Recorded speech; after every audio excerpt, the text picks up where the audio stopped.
les jours pareils. J'arrive au boulot et ça me tombe dessus comme une vague de désespoir, comme un suicide, comme une petite mort, comme une brûlure de la balle sur la tempe. Un travail trop connu, une salle de contrôle écrasée sous les néons et des collègues que certains jours on n'a pas envie de retrouver. Ce travail ne m'a jamais satisfait. Pourtant, je ne me vois plus apprendre à faire autre chose, d'autres gestes. On fait avec, mais on ne s'habitue pas. Je dis « on » et pas « je », parce que je ne suis pas seul à avoir cet état d'esprit. On en est tous là.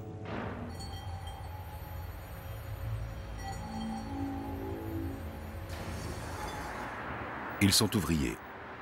Ils travaillent dans une usine chimique, sœur jumelle de celle qui explosa à Toulouse le 21 septembre 2001.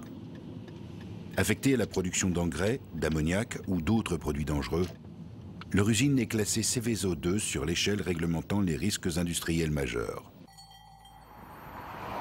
Le monde du salariat dont ils parlent est celui dans lequel nous vivons tous.